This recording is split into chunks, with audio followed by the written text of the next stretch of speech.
fired up crowd, a man with a microphone in his hand, and then a single shot that silenced it all. The victim, Charlie Kirk. To some, he was a rising star of conservative politics. To others, a polarizing figure who thrived on confrontation. But on September 10th in 2025 at 12:23 p.m. Mountain Daylight Time, in Utah Valley University, the story of Charlie Kirk came to a violent and public end. Though he was rushed to the hospital, but unfortunately, he was declared deceased later on that same afternoon. Reports paint the same harrowing scene. Kirk had been in the middle of a speech when the sound rang out. Sharp, unmistakable, final. Witnesses described chaos. People screaming, rushing for exits. Others frozen in shock as Kirk fell. Security scrambled. Sirens cut through the day. By the time first responders reached him, the damage was done. The sniper's bullet had ended the life of one of the loudest voices in America's political arena.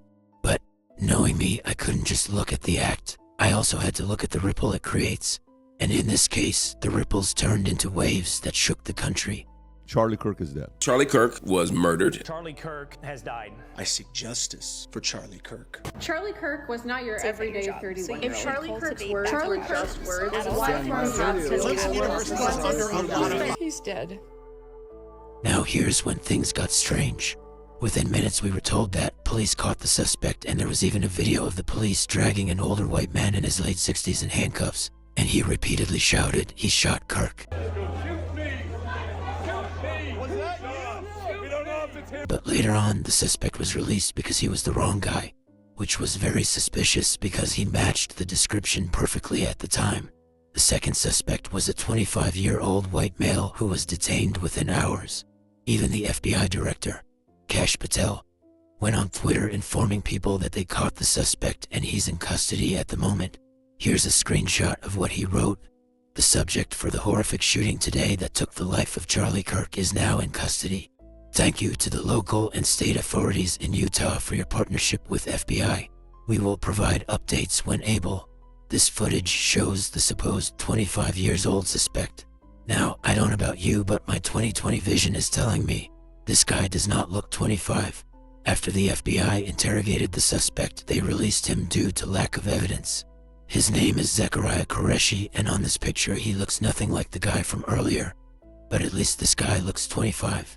Soon after, there was a lot of speculations on social media about a transgender, whose online posts were filled with venom toward Kirk, but it turned out to be another dead end. Each false lead pulled resources thin, frayed nerves, and added confusion, and yet each wrong suspect only heightened the paranoia. If not them, then who? Finally, after about a day of combing rooftops, ballistics reports, and CCTV footage, investigators zeroed in on the alleged shooter. A lone figure positioned hundreds of yards away, armed with a precision rifle. They had their arrest, but not their closure. The accused shooter was quickly thrust into the public eye. Their background became the subject of headlines and speculation. The suspect remained silent, their story incomplete, and in that silence, conspiracy theories took root and the country erupted. What are the odds that George Zinn, the patsy that was arrested at the Charlie Kirk assassination,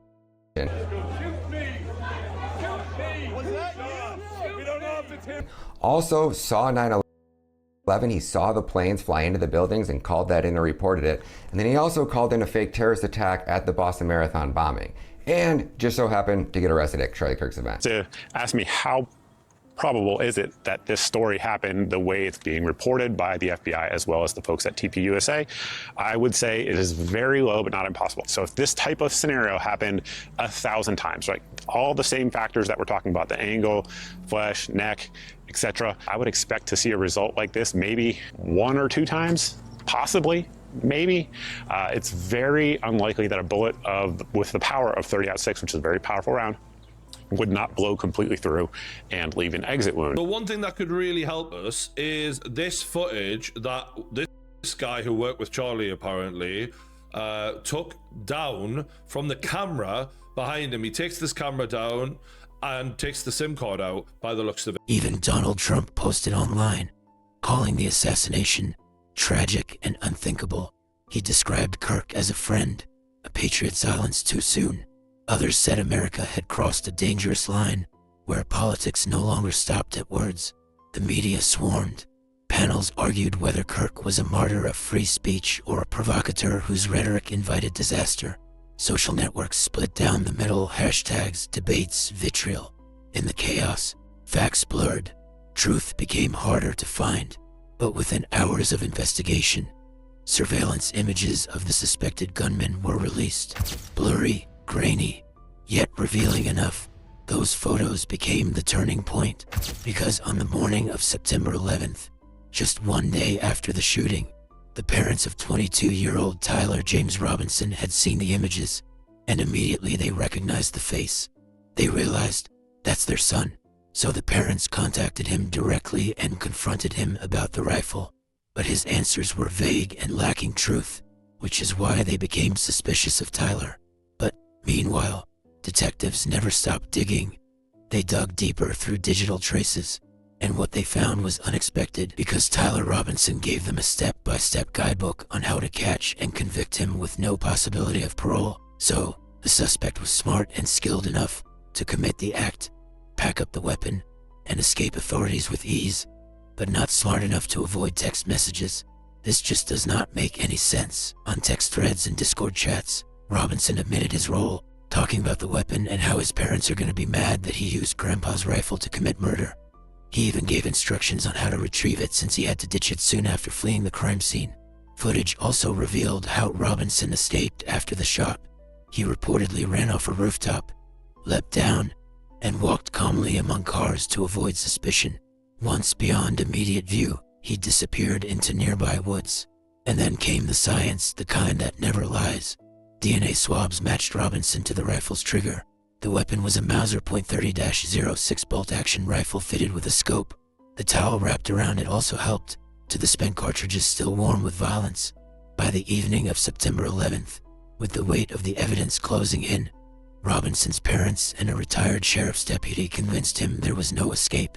He surrendered just 33 hours after the murder. The numerology in this whole case is inescapable, but I digress. Now, in order to find the motive behind the crime, let's talk about Tyler Robinson's personal life. He was raised in a conservative Mormon household. He appeared to follow a traditional path, embracing faith and even donating to Donald Trump's campaign at age 18. Early life involved gun ownership, conservative values. He was also considered academically gifted.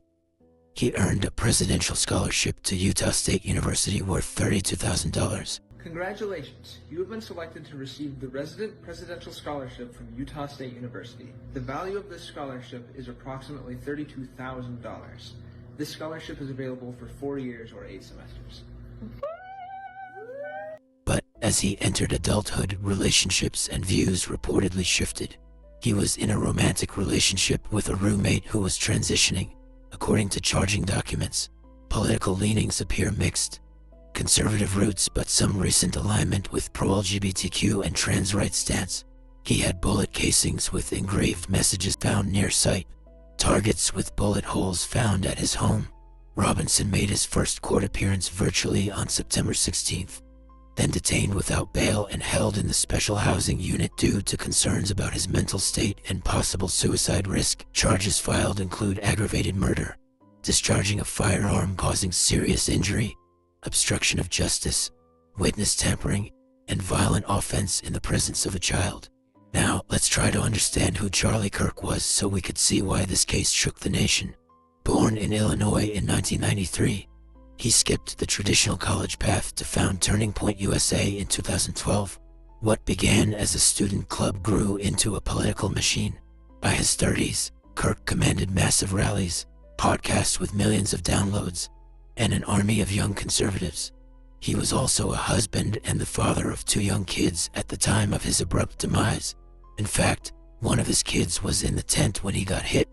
I can only imagine how traumatic this is for his child, but influence comes at a cost. His fiery speeches on guns, race, and free speech gained him admirers and enemies alike. To some, he was a visionary. To others, a dangerous agitator.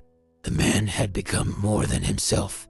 He was a symbol, and symbols are powerful enough to inspire loyalty or violence. Even with the alleged shooter behind bars, the file is filled with gaps. Why Kirk? Why in front of thousands? Were the earlier suspects truly unrelated or part of a larger misdirection? Some witnesses spoke of other figures lurking in the shadows. Others swore the security presence was lighter than usual, and then came the darker whispers that this wasn't the work of a lone actor, but a silencing carried out by forces much larger than one person. Charlie Kirk's assassination wasn't just a crime, it was a message. To some, it signaled the fragility of free speech. To others, the dangers of weaponized rhetoric. For me, it's a reminder that influence, no matter the side, paints a target on the back of anyone who wields it.